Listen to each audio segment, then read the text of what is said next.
Primera de Pedro 2:11, el tema que Dios puso en mi corazón compartir el día de hoy es la batalla que todos libramos, ¿no? La batalla que todos sin excepción. Aquí no hay distinción ni de raza, ni de color, ni de inteligencia, ni de estatus social, ni de condición humana de estar preso o estar libre.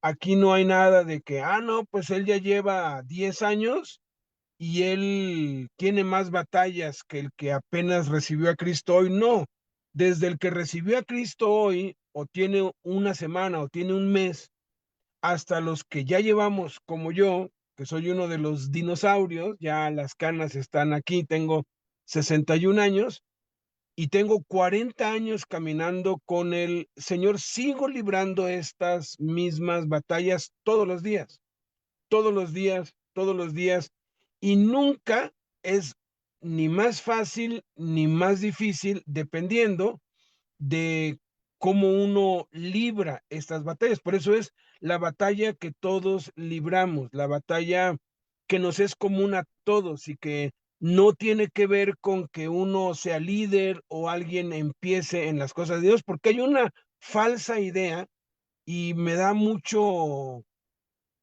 enojo porque es ignorancia bíblica. Y es lo que hace que desafortunadamente en esta cultura actual que está muy empañada y muy influenciada por el mundo y está muy influenciada pues también por siglos de pues tradición, opresión y todo, de que se le justifica a los líderes ciertos pecados, ¿no? Porque cuando algún líder cae, lo que la mayoría piensa es, no, pues es que él como es líder, a él lo atacan más demonios, ¿no? Él tiene luchas más fuertes. No es cierto, señores. No es cierto, amados hermanos. La lucha es igual para todos. No hay que unos tengan una lucha más grande y unos tengan una lucha más pequeña. No es cierto. Dios no hace acepción de personas y se cree que Dios a sus más fuertes guerreros les da luchas más grandes para que pues tengan batallas más grandes, y si caen como que, pues es que él tenía más luchas. No es cierto, no es cierto. Todos tenemos, sin excepción, las mismas batallas. Ahorita vamos a ir viendo algunas cosas porque todos tenemos la misma fe, todos tenemos el mismo espíritu, todos tenemos el mismo Cristo, todos tenemos la misma Biblia, todos tenemos el mismo Dios. Entonces, dice aquí en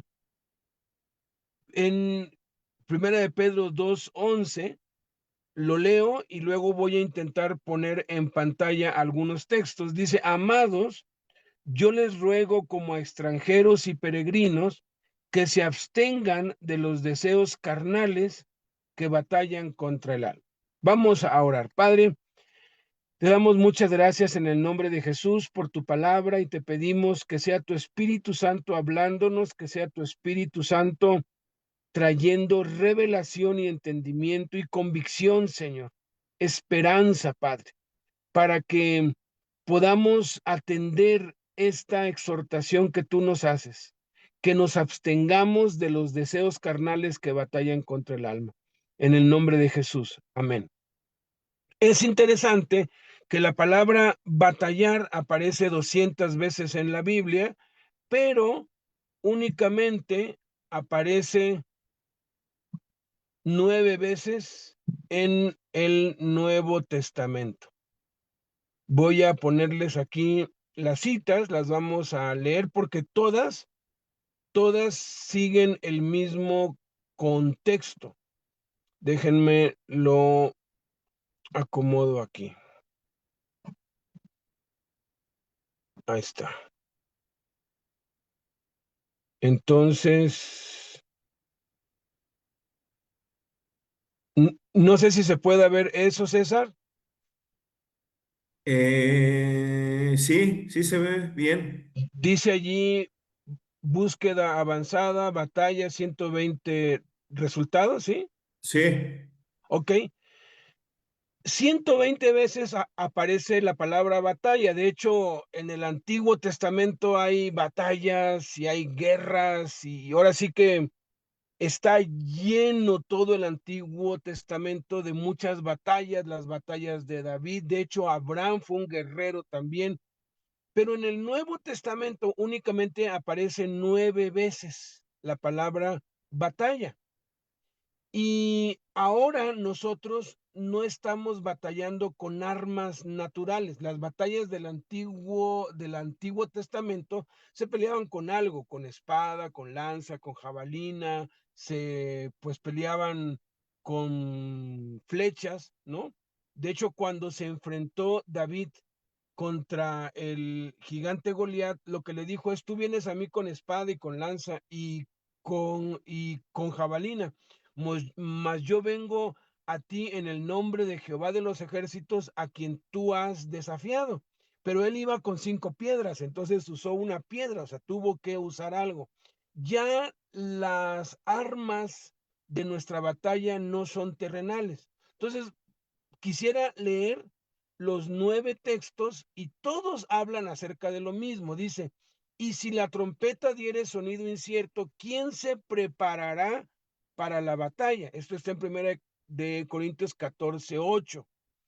Está hablando aquí que había un sonido de trompeta que le anunciaba al pueblo que tenían que prepararse para la batalla, que ya los enemigos venían marchando contra ellos. Entonces, ¿qué es lo que hacían ellos? Se vestían eh, a- apropiadamente, se ceñían, se ponían un casco, tomaban su lanza, su escudo, o sea, se preparaban.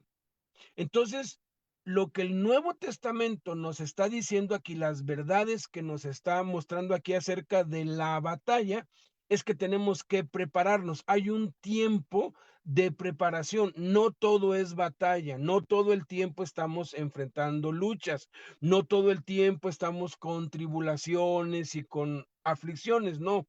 Hay un tiempo y Dios nos da el tiempo para prepararnos. Entonces, ese es uno de los primeros principios que tenemos que observar aquí. Luego, en 1 Timoteo 6:12, al final de sus días, Pablo da esta declaración póstuma y le dice a Timoteo: pelea la buena batalla de la fe. Pelea. Entonces, la batalla implica una pelea. Y si hay buenas batallas, pues hay malas batallas. Quiere decir que hay batallas en las que vamos a triunfar y hay batallas en las que vamos a ser derrotados. Y dice que esta batalla es una batalla de la fe, es una cuestión de fe. ¿Por qué? Porque Dios es un Dios justo. Dios despojó a Satanás de todo su poder, totalmente de todo su poder, y el único poder que le dejó fue la mentira. La única arma que Satanás tiene contra ti y contra mí es la mentira. Entonces, Dios, que es justo, pelea en igualdad de condiciones. Y la única arma con la que nosotros contamos para hacerle frente a Satanás es la palabra de Dios por medio de la fe, porque la palabra de Dios, la fe, viene de la palabra de Dios. La palabra de Dios produce fe. Por eso es que cuando Satanás fue atacado, él respondió: escrito está, escrito está, escrito está. Él peleó con la palabra de Dios. Entonces, nuestra preparación consiste en conocer la palabra de Dios, leer la palabra de Dios, conocerla y saberla usar. Luego, en la segunda carta, ya la última carta que escribe Pablo, él declara triunfante: he peleado la buena batalla. O sea, peleé la buena batalla. Es algo que se pelea y tenemos que aprender cómo pelear hoy. Y la forma de pelear la buena batalla, la buena batalla de la fe, es muy diferente a cómo se peleaban las guerras antes. Hay quienes piensan que si grito mucho, que si elevo mi voz, si estoy haciendo una gran guerra espiritual, pero no es así, no es así. Si a ti te gusta gritar cuando oras, hazlo, pero no quiere decir que porque gritas mucho vas a estar peleando bien, ¿no? En el texto que acabamos de leer nos dice la forma en cómo, ¿no? Luego dice en Hebreos 11:34, apagaron fuegos impetuosos, hablando de los héroes de la fe, evitaron filo de espada, sacaron fuerzas de debilidad y dice, se hicieron fuertes en batallas. Esta es la única referencia que hace a las batallas del Antiguo Testamento. Obviamente, si tú batallas bien y ganas, vas ganando terreno, vas avanzando, vas creciendo. Entonces, nuestro crecimiento espiritual, nuestra fortaleza, se va construyendo en las batallas que vamos ganando. Luego viene el texto que acabamos de leer, que luego lo voy a, pues, examinar palabra por palabra, pero aquí da una clave de cuál es esa batalla. Dice, amados, yo os ruego como extranjeros y peregrinos que os abstengáis de los deseos carnales que batallan contra el alma. Aquí ya establece cuál es el enemigo con el que batallamos. La batalla de la fe se centra en un enemigo, deseos carnales que batallan contra el alma. Satanás juega un papel esencial en esta batalla porque lo que Satanás hace es estimular nuestros deseos carnales. Lo que Satanás hace es lanzarnos dardos de fuego para que nosotros le demos lugar a los deseos carnales que batallan contra el alma. Ahorita vamos a explicar un poco más de esto porque es un texto muy mal interpretado. Se piensa que esto tiene que ver con el alcohol, con la droga, con el sexo, con el robo, y sí tiene que ver, pero no es nada más eso con lo que tiene que ver. Por eso es que quiero explicarlo. Luego, las últimas referencia a batalla está en Apocalipsis 9:9, que habla de esas langostas, de esos demonios espantosos que tenían corazas como corazas de hierro, el ruido de sus alas era como el estruendo de muchos carros de caballos corriendo a la batalla, que hace la referencia de carros de caballos corriendo a la batalla. De todos los animales que Dios hizo, el único animal que no tiene miedo al enfrentamiento, aun cuando ese enfrentamiento resulte en su muerte, el único que no se raja, pues, es el caballo.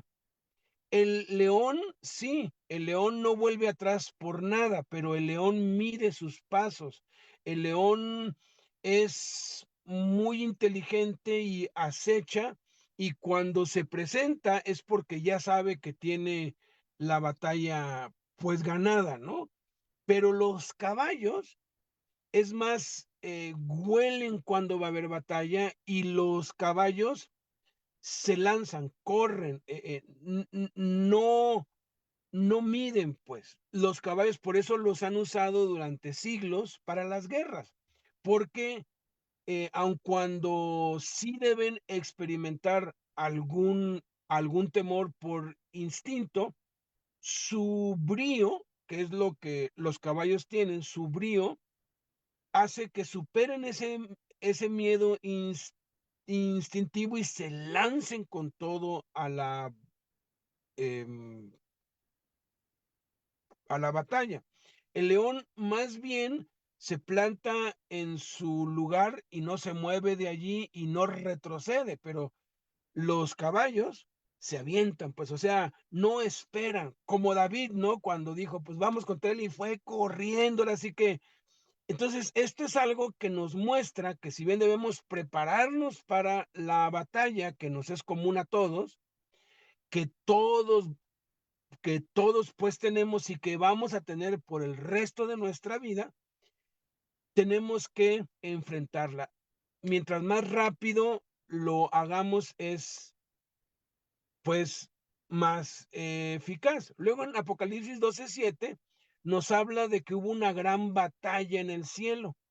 habla aquí de que Miguel y sus ángeles luchaban contra el dragón y luchaban el dragón y sus ángeles. Lo que nos muestra aquí esa batalla en el cielo. eh, yo espero todos estén familiarizados con lo que pasó en el cielo.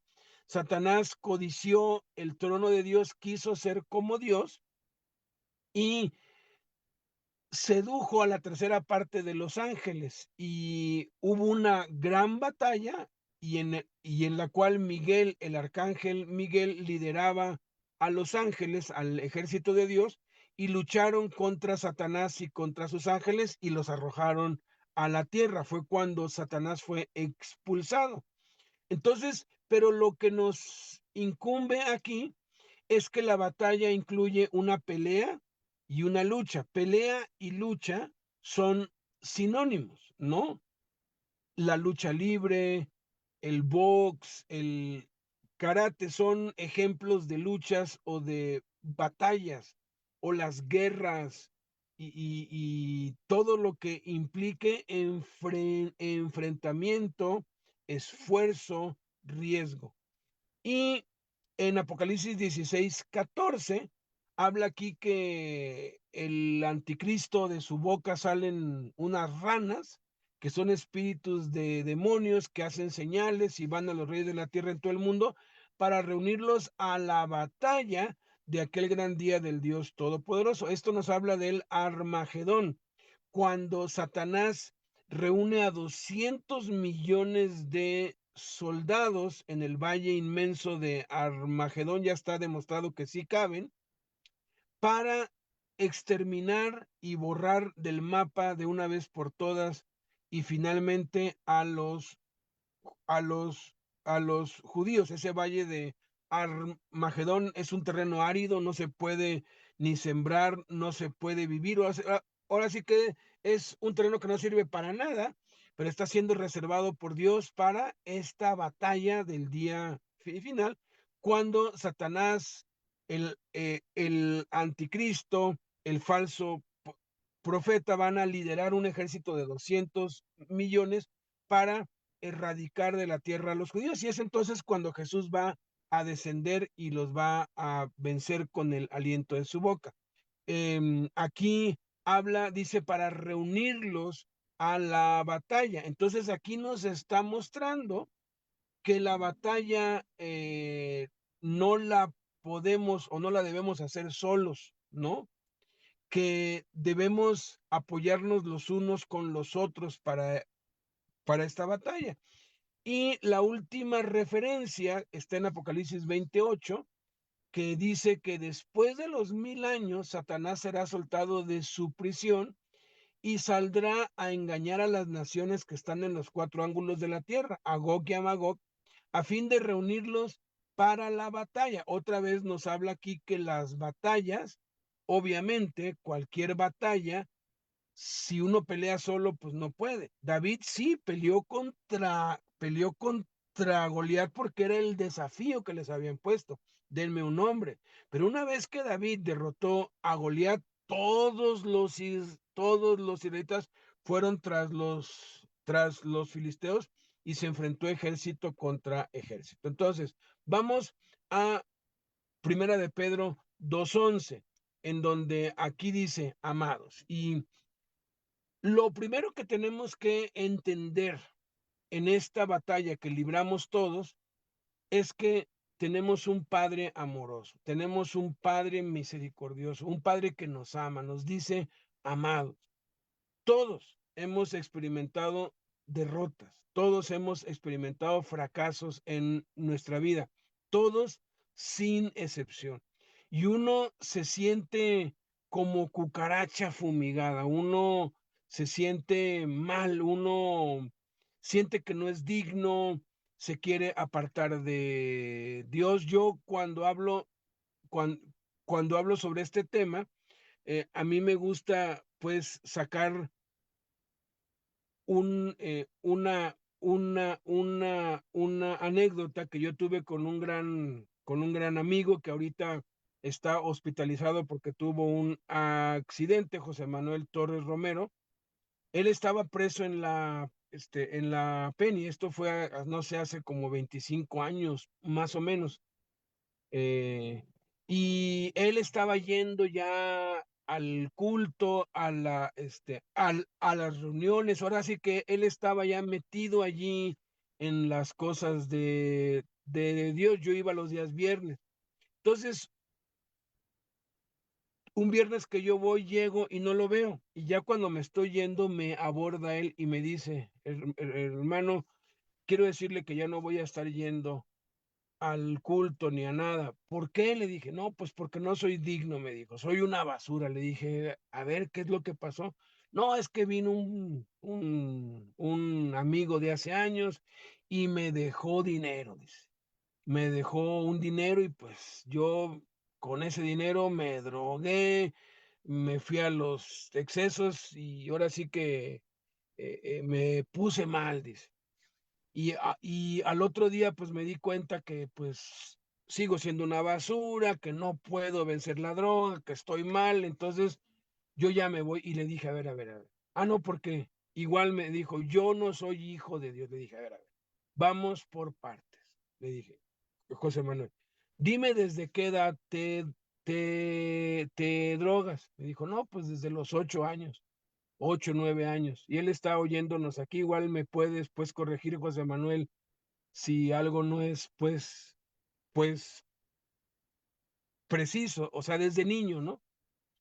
¿Y cuántos años llevas ya, pues, ya, pues, en la droga? No, pues, como unos 20 años, ¿ok? ¿Y cada cuándo usabas drogas? No, pues, si se podía todos los días, le dije. Entonces, en todos esos 20 años, dime tú cuándo te habías despertado en la cruda, sintiéndote como una cucaracha, como indigno, como que no eres hijo de Dios y que ya te quieres morir, porque eso fue lo que me dijo. Y de pronto se quedó, se quedó pensando y me dijo, no, nunca. Le dije, ok. Eso que tú estás experimentando ahorita demuestra que tú eres hijo de Dios. ¿Por qué? Porque ya tienes el Espíritu Santo dentro de ti. Y el Espíritu Santo es el que te convence de pecado, es el que te muestra que lo que hiciste está mal y por eso te sientes mal, pero tú no has dejado de ser hijo de Dios.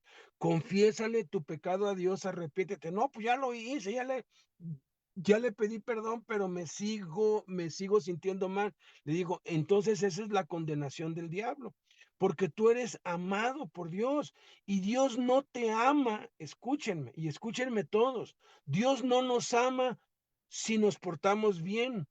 Y si nos portamos mal, ya no nos ama. Ese es un error que los papás cometen con los hijos. Le dicen, hijo, si te portas bien, te voy a querer. Y si no, no te voy a querer. Y eso crea una inseguridad en los niños que la transmiten para con Dios. Y piensan que cuando fracasan, que cuando son derrotados, pues ya Dios no los ama. No, Dios te ama. Y no hay absolutamente nada que puedas hacer para que Dios te deje de amar. Dios es amor, Él ama, Él te ama a ti.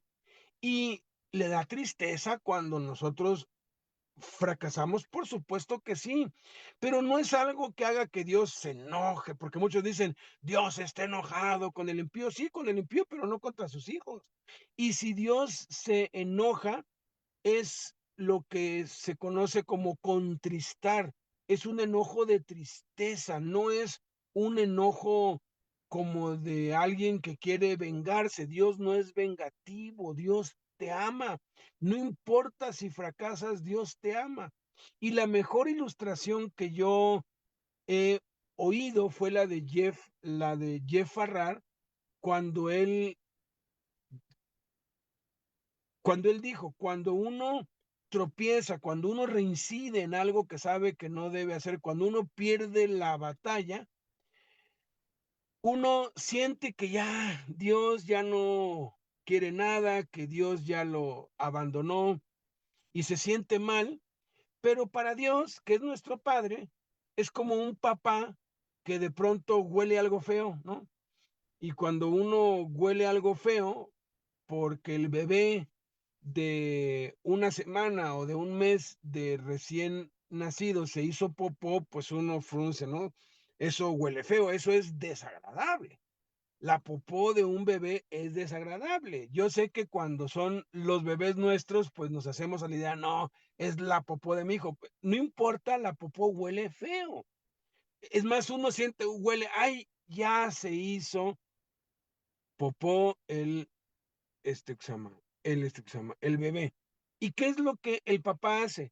¿Acaso el papá se enoja contra el bebé? Ay, mocoso, no es posible que te, o sea, no, al contrario, el papá siente ternura porque sabe que el bebé todavía es incapaz de valerse por sí mismo. ¿Y qué es lo que hace? Va y le quita el pañal, lo limpia, le echa aceitito, perfume y le vuelve a poner otro pañal. El papá sabe que va a volver a hacerse popó y se va a manchar tantas veces como sean necesarias hasta que el bebé crezca y aprenda que cuando le den ganas de ir al baño, tiene que ir al baño y tiene que limpiarse él solo.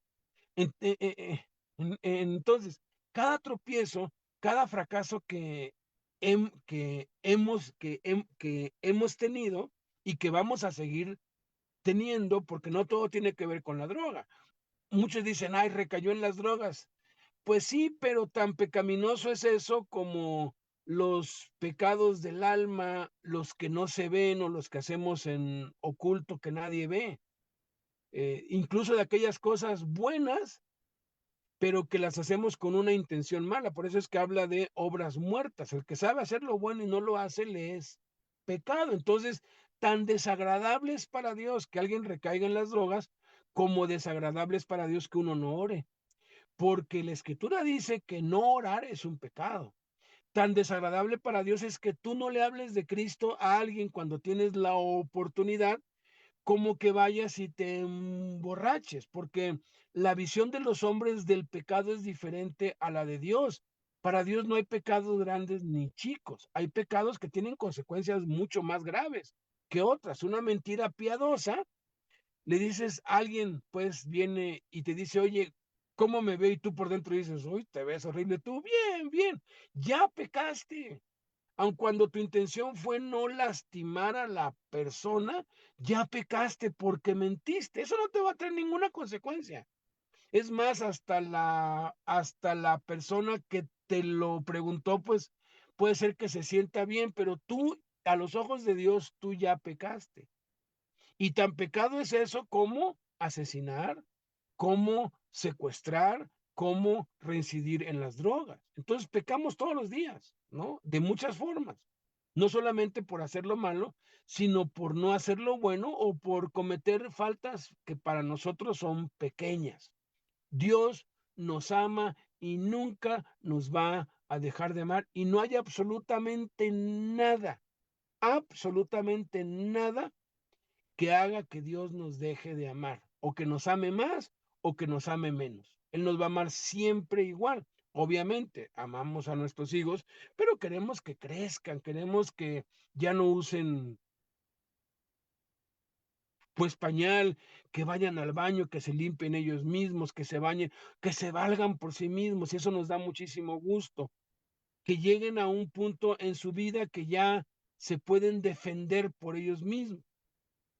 Eso es lo primero que tenemos que entender en la batalla que todos libramos, porque todos libramos la misma batalla en distintas escalas, en pues distintos frentes. Ahorita vamos a ver más, pero independientemente de la batalla que estés enfrentando ahorita o las que vayas a enfrentar en el futuro o las que has enfrentado, Dios te ama y no te ha dejado de amar ni te va a dejar de amar nunca. La segunda cosa que tenemos que entender es que Dios no es un capataz, Dios no es un policía. Él no dice, te mando, ¿no? Dice, te ruego. Yo les ruego. Impresionante.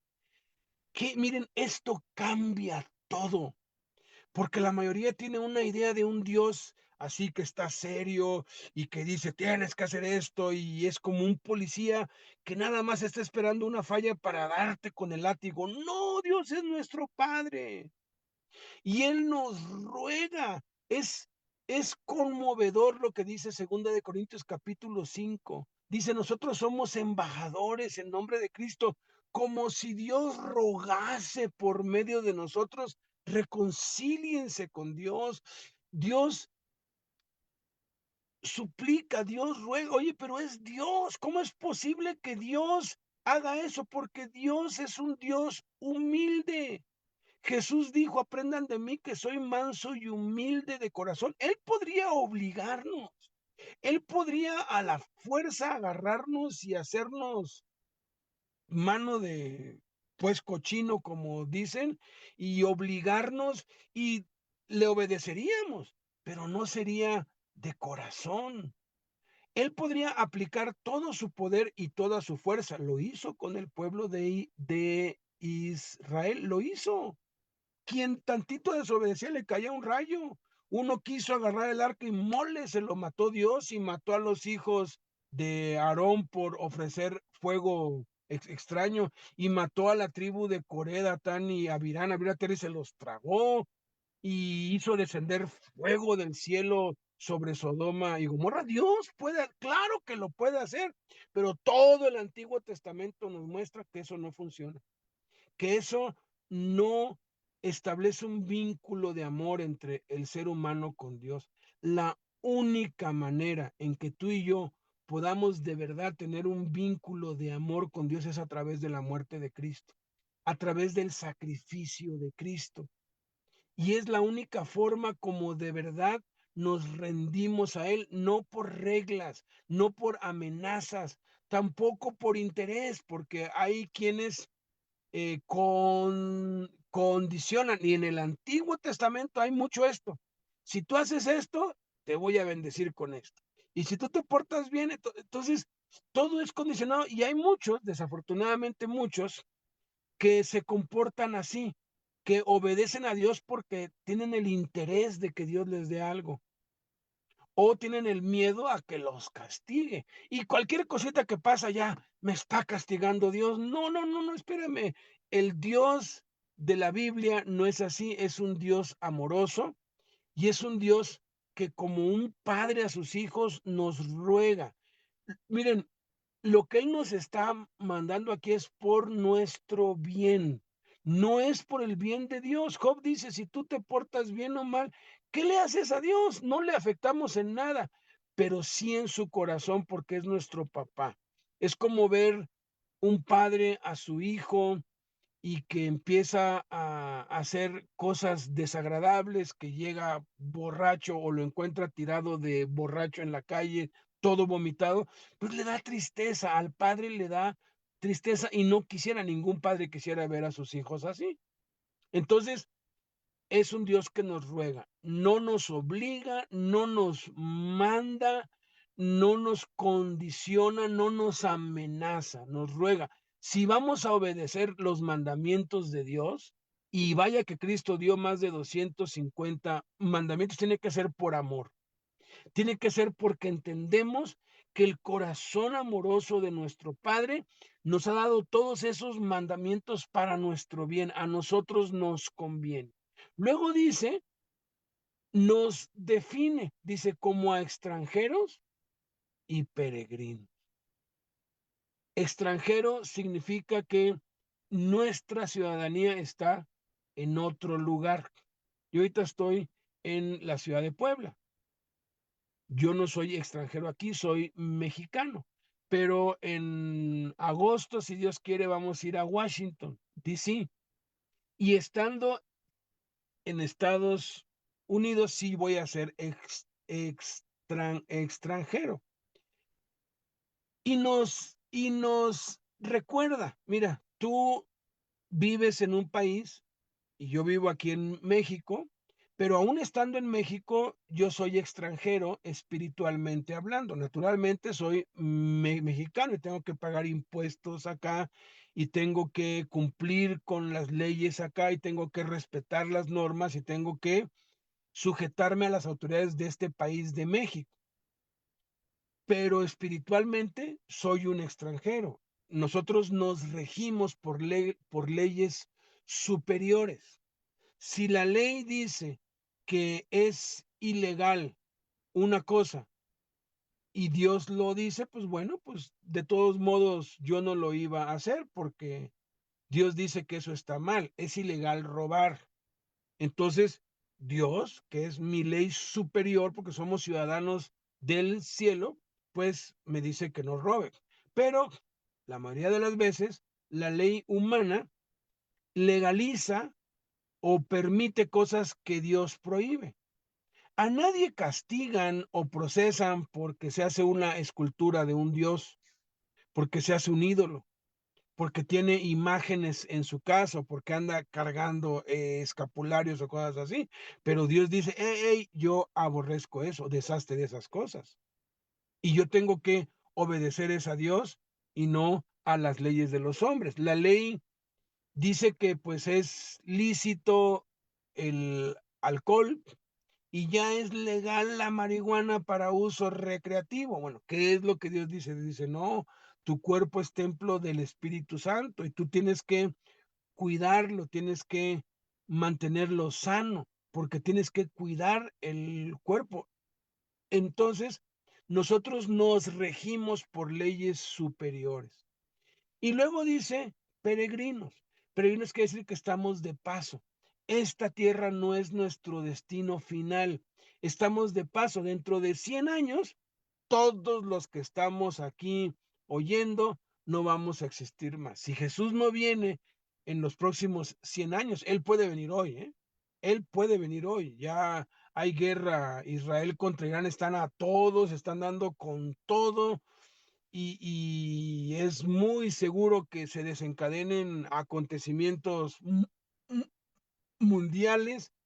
Estamos al borde de una tercera guerra mundial, sí, pero nuestro destino final no es este. Dios está con nosotros y Él ha prometido cuidarnos y nos ha dado la seguridad de la vida eterna. Estamos en esta vida de paso, estamos en preparación para la siguiente vida.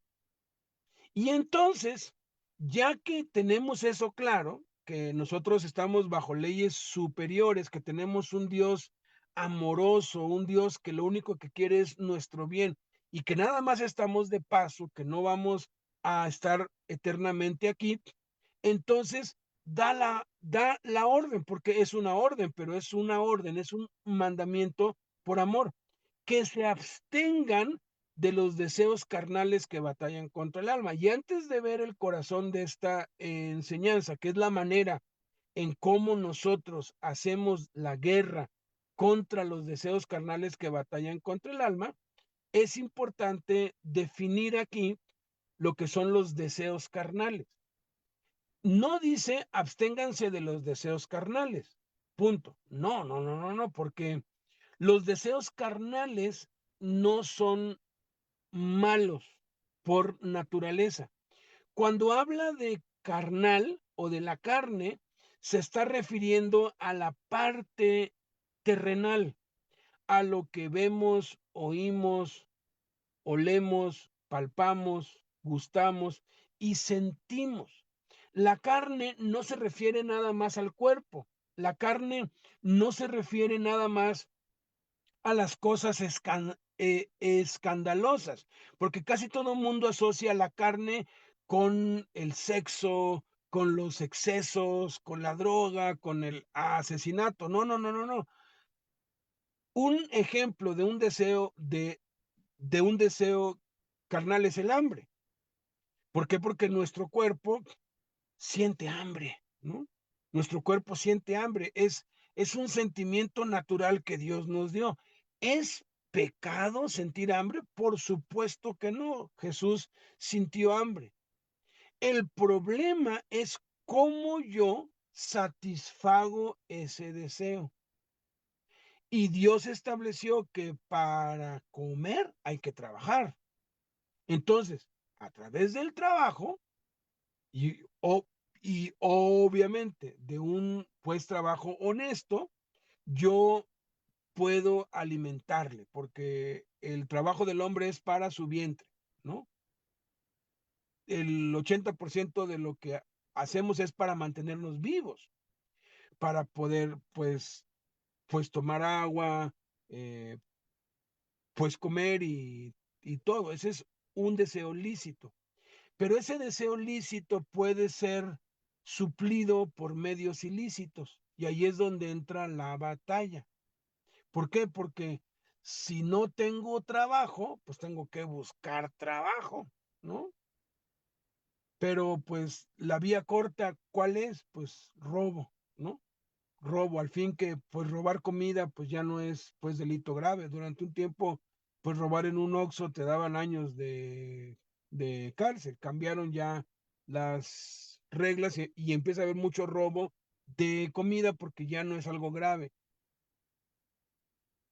Pero ese deseo del hambre, si lo satisfaces por un medio ilícito, entonces se convierte en un pecado.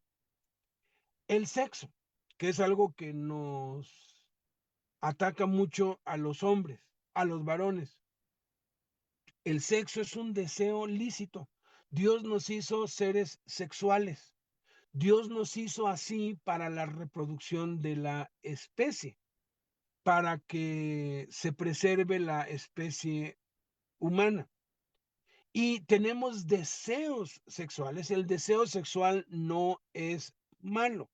Si el deseo sexual fuera malo, entonces Jesús pecó, porque dice Hebreos que Jesús fue tentado en todo conforme a nuestras semejanzas. Y una de las tentaciones más tenaces y más voraces que los varones tenemos es la sexualidad. Es de lo que nos habló Albán aquí, la sexualidad conforme a la Biblia. Y es algo que nos es común a todos los hombres, sin excepción. No importa la edad, no importa nada, todos tenemos deseos sexuales. Jesús los tuvo, porque dice que él fue tentado en todo conforme a nuestra semejanza. Elías, el profeta, los tuvo, porque dice que él era un hombre sujeto a pasiones semejantes a las nuestras. Hay quienes tienen la idea de que cuando uno crece ya le salen canas, el deseo sexual ya se va, ¿no? Y hay una historia que la he contado muchas veces, pero me encanta contarla por si alguien no la ha oído, de un joven que es enviado a la obra misionera y al año vuelve para pasar vacaciones en su casa y visita a un apóstol de ya 95 años que está pues sentado en su silla y va y le cuenta cómo le fue y antes de que se vaya le dice, hermano, ore por mí porque tengo muchos deseos sexuales, estoy soltero. Ese es otro error. Creen que los solteros tienen más deseos sexuales que los casados. Mentira, solteros, casados, viudos, no importa, el deseo sexual es igual en todos. No hay quienes tengan más que otros, no es cierto. Quien diga que no es un mentiroso. A mí hace años alguien me dijo, no, a mí ya no me atraen las mujeres. Le digo, pues entonces ya se te volteó la tortilla, porque entonces te atraen los hombres, ¿no? O te atraen los niños. Ten cuidado, porque negar la naturaleza es una de las trampas más efectivas del diablo para hacerte caer. Entonces, ya estando ahí, pues el anciano ora pues por él y antes de que se vaya le dice, oiga, hermano, usted que ya pues vivió y ya tiene 95 años, cuénteme, ¿a qué edad deja uno de tener deseo sexual? Y el anciano mira hacia el horizonte y le dice, no sé, hijito, no se ha demostrado todavía, pero parece ser que de 3 a 5 días después de enterrado, después de muerto. ¿Por qué? Porque es algo natural. Muchos, como no entienden esto, se sienten condenados cuando tienen deseos sexuales. ¿Por qué? Porque piensan que ya están pecando. No, el deseo carnal no es pecaminoso. Cuando un deseo carnal, un deseo lícito, se vuelve pecaminoso. Ah, bueno, tengo hambre y en vez de trabajar, robo. Me siento con miedo, ¿no?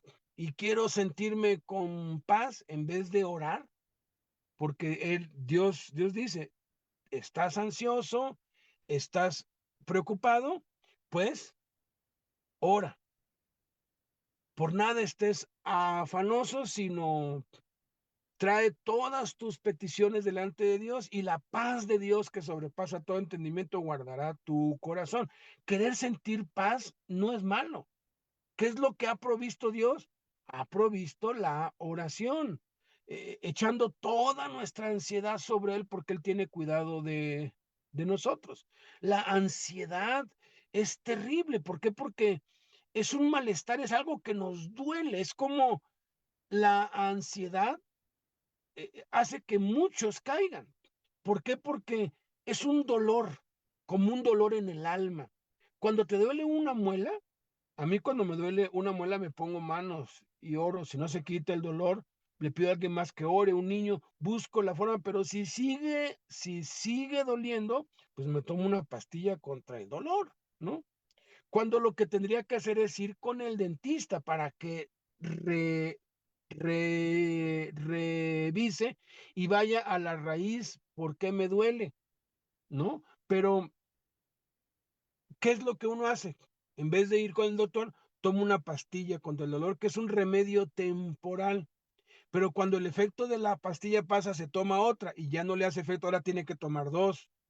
Y uno se la puede llevar así durante varios días, pero al final de cuentas no está resolviendo nada, nada más está amortiguando, está escapando de lo que debe enfrentar, ir con el dentista. ¿Por qué? Porque el dolor sigue allí y no se resuelve con pastillas, se resuelve yendo con el dentista. Lo mismo pasa con la ansiedad. Muchos anhelan paz, ¿no? Y quieren sentirse bien. Entonces recurren a la marihuana para que los haga sentir relajados. O acuden al cigarro. Yo fumaba 2 cajetillas de cigarro diario, porque era lo único que me calmaba un poco la ansiedad. Y fumaba y fumaba y fumaba y fumaba. Y mientras fumaba, no me sentía ansioso. Y hay quienes recurren a otras cosas, recurren a la pornografía para liberar su ansiedad o a la depresión o al alcohol, recurren a muchas otras cosas. ¿Por qué? Porque hay un dolor y Dios no te juzga. Si te duele, vas a buscar la manera de que no te duela. No, es muy triste ver a los chicos en la calle con la mona, como le llaman. Su situación es tan desesperada, viven en la calle, el papá posiblemente abusaba de ellos, los golpeaban, y sienten tanto dolor que recurren a estar inhalando algo para escapar del dolor. Eso es lo que se refiere aquí que batalla contra el alma. Tú, si estás soltero o estás casado, vas a sentir deseos sexuales ilícitos. Si estás casado, debes pues saber que ese deseo tienes que satisfacerlo con tu esposa. Y si estás soltero, debes tú saber que te tienes que esperar y que hay una salida, porque Dios siempre nos ha dado una salida. Yo estuve 13 años esperando a que Dios me diera esposa y tuve muchas batallas en esta área, muchas. Perdí unas, gané otras, hasta que al final de cuentas entendí lo que dice aquí. La batalla, escúchenme, y ya llego al final, ¿no? La batalla no se pelea resistiendo la tentación o resistiendo los deseos. No dice aquí, les ruego que resistan los deseos carnales. Todo aquello que resistes persiste. Si tú dices, no voy a fumar más, ya no voy a fumar más. Y te lo digo porque era algo que a mí me tenía dominado. Yo compraba los cigarros por paquetes y pues fumaba de los más corrientes porque pues costaba. Commander en aquel tiempo, te hablo de 1984. No sé cómo se llamen hoy, parece que son los Boots o quién sabe cuáles sean, ¿no? Pero eran de los más baratos, ¿no? Y un día me dio una crisis respiratoria, me hospitalizaron, el médico me examinó, yo apenas tenía 20 años, y me dijo: "Si tú sigues fumando así, no vas a pasar de los 40 años, y a los 40 años vas a estar como un anciano", me dijo. ¿Por qué? Porque, esto te está matando ya. Entonces, yo, hice todo el tratamiento que me dio y no funcionó. Probé con un té que me dieron, todo lo que me recomendaban, yo lo hacía, hasta compré unos cassettes que si los oías en la noche, tu subconsciente, y hice todo lo que estuvo en mi haber para dejar de fumar. Y lo más que yo lo intentaba, sí, 3, 4, 5 días, pero después recaía peor. Y a muchos el diablo los tiene engañados así. Les dice: "Querer es poder, si tú quieres, puedes". No es cierto. Eso es mentira, querer no es poder. Por más que quieras algo, si no sabes cómo arreglarlo, no lo vas a poder arreglar. Me acuerdo cuando estaba niño, como de unos 11 años, estábamos oyendo en el radio el partido de Cruz Azul América. Y ese radio cada vez iba y se le iba el audio y pues quedaba en nada y uno tenía que darle un golpe, ¡pax! Y otra vez volvía. Y otra vez se iba y había que darle, y de tantos golpes ya no prendió más. Lo abrimos atrás, le movimos todo y no nos supimos arreglar y nos perdimos el partido. Tuvimos que ir a una calle para ver. Y en la tarde llegó un primo que era radiotécnico. Dijimos: "Oye, fíjate que pues esto se nos tronó", y vino y me dijo: "Ven", me dijo. Y era una cosa que había que embonarla y le puso cinta. Y me dijo: "Es que esto como se mueve, se va, pues, se quita y cuando le pegas se une, pero como suena y se mueve, se quita y le pegas y se une, pues llega un punto en que le pegas tanto que ya no se une. Entonces, nada más esto y le pones cinta". Fíjate, nosotros quisimos arreglar el radio, pero no pudimos porque no sabíamos. Llega el primo que es radiotécnico, lo arregló en un segundo, porque él sí sabía cómo arreglar. Entonces, muchos no saben cómo vencer esos deseos carnales ilícitos que batallan contra el alma, y pelean contra ellos, y los resisten, y oran: "Señor, hoy ya no voy a hacer esto". Y esto que te estoy diciendo, el ejemplo que te estoy poniendo del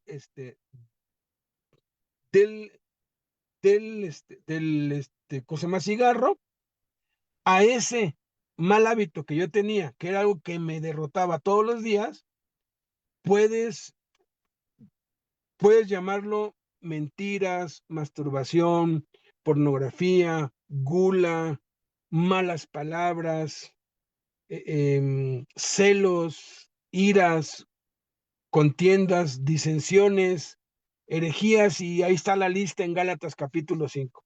Es una lista bastante grande, que llegan a esclavizarnos. Llámale marihuana, llámale cocaína, llámale como quieras. Uno ya no lo quiere hacer. Todos los borrachos, y yo fui uno. Después, al otro día de cruda, ya no más, ya no vuelvo a tomar más, ya no, ya no, ya no. Y 4 o 5 días, una chela, no, no, no, ya no, ya no, ya no, ya no. Pero pasan 5, 10 días y recaes con más fuerza y cada vez te vas hundiendo más, porque estás peleando equivocadamente, estás peleando de acuerdo con los términos del diablo, no con los términos de Dios. Y yo por más que intenté, hasta que llegó un punto en que dije: "Pues ya, si me muero a los 40, pues ya ni modo". Al fin y al cabo, yo ya no quería vivir. Y ya me solté y seguí fume, y fume, y fume, quise suicidarme. Ahí fue cuando Cristo me rescató.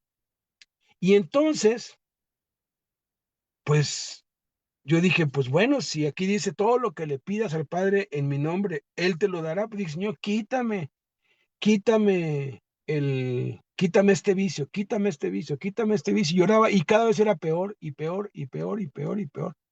Y voy con el que me estaba discipulando y me dijo, es que Dios no lo va a hacer, lo tienes que hacer tú. Dice, despójate del viejo hombre que está viciado conforme a los deseos engañosos. Tú arrepiéntete, eso te toca a ti. Le digo, entonces, ¿cómo le hago? Me dijo, es que lo que tienes que hacer es no luchar contra ese deseo carnal que ya te dominó. Lo que tienes que hacer es esforzarte en la gracia de Cristo.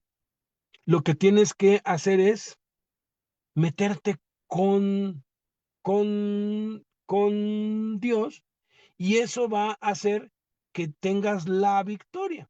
Y esa es la palabra, fíjense, cuando dice que os abstengáis, la palabra abstenerse del original griego significa varias cosas y todas aplican acá. Significa distraerse, significa ignorar, significa pasar por alto, significa no ponerle atención. Abstenerse es eso. De hecho, la definición básica de ayuno es la misma raíz de esta palabra, ayuno, es abstenerse. O sea, que te distraigas, que voltees a ver para otro lado. Muchos no pueden ayunar porque nada más están pensando en comida, ¿no? Nada más están pensando en comida y les da hambre y Señor, no, no, no, no, no, no es así cuando aprendemos sobre el ayuno y por eso es que el ayuno es un ejercicio maravilloso, porque eso nos va preparando para la batalla.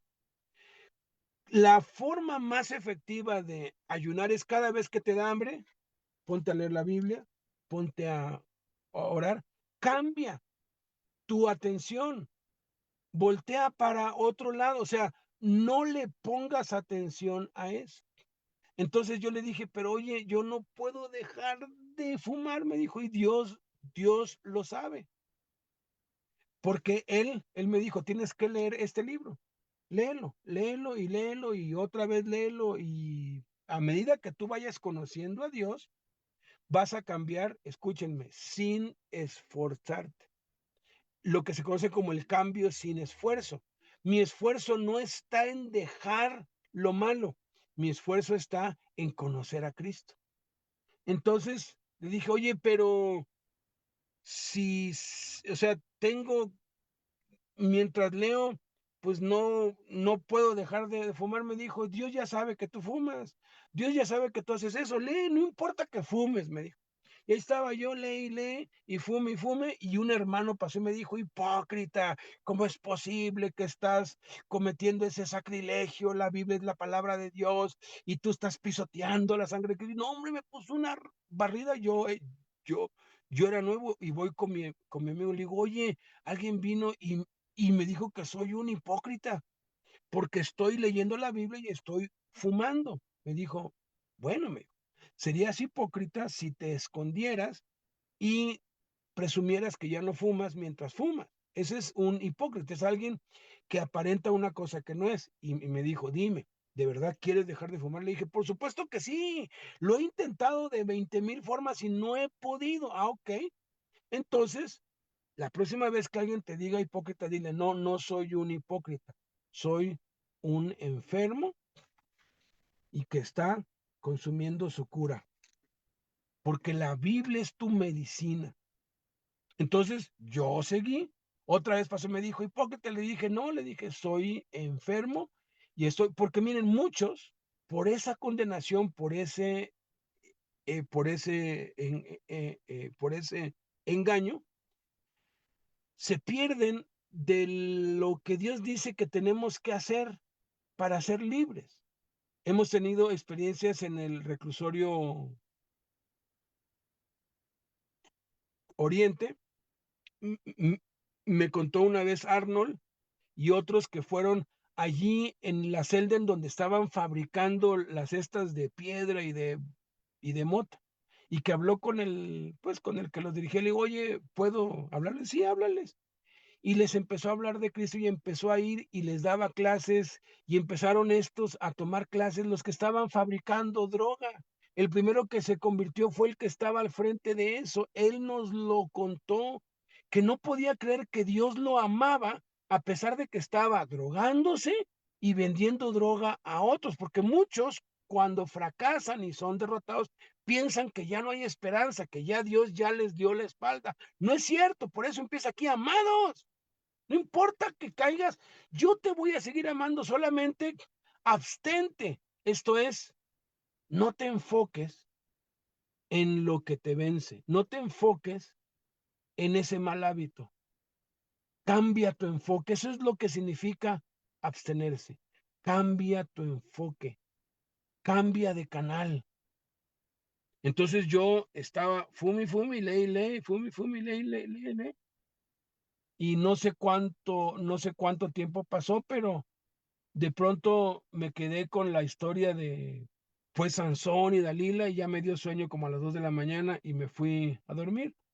Yo, lo último que yo hacía era, pues, allí para conciliar el sueño con un cigarro. Al otro día me paré a las 6 y luego fui por mi Biblia que estaba allí en el escritorio. Yo vivía en el campus de la universidad, estaba solo en el cuarto, éramos dos, pero esa vez estaba yo solo. Prendí la luz, ¿qué se llama? ¿Qué se llama? Un cigarro, que era lo primero que yo hacía cuando yo abría los ojos, hasta mientras me bañaba, estaba yo ahí pues dándole toques. Y no encontré los cerillos, pero estaba tan interesado qué es lo que iba a pasar con Sansón, que me puse el cigarro acá y me puse a leer y seguí. Y luego viene otra historia y otra historia. Y yo decía, ¿cómo qué libro tan grueso, man? Tiene unas historias impresionantes. Y de pronto tocan a mi puerta y abro, porque estaba yo aquí y ahí estaba la puerta. Y me dice un compañero de clase, ¿ya estás listo? Le digo, ¿para qué? Para el examen. Tenemos examen. Le digo, sí, pero es hasta las 11. Me dijo, ya son 10 para las 11. Fíjense. 6, 7, 8, 9, 10, 11, 5 horas sin fumar. El cigarro lo tenía yo aquí y, y le digo, mira, le dije, mira, llevo 5 horas sin fumar. Yo dije, pues ya, fui, hice el examen, contento, volví y eché al water, destruí las pocas cajas que me, pues quedaban. Y tengo 40 años de no volver a recaer en eso. ¿Me dan ganas de otra vez fumar? Por supuesto que sí, porque dicen que después de un buen taco, un buen tabaco, ¿no? Pero ¿qué es lo que hago cuando el deseo viene? Pues oro, me arrodillo ante Dios, me pongo a leer la Biblia, cambio de canal, o sea, no le presto atención. Fíjense qué tan sencillo es. Deja de prestarle atención al pecado. Y esa es la forma de cómo nos abstenemos de los deseos carnales que batallan contra el alma, yendo a la palabra de Dios, yendo a la oración. No importa si recaes 10 veces en el día, no dejes la palabra, no dejes la oración. Enfoca toda tu energía en conocer a Dios, en conocer a Cristo. Cuando menos te des cuenta, eso ya se fue, eso ya se fue. Vamos a orar. Padre, te damos muchas gracias por tu bendita palabra, Señor.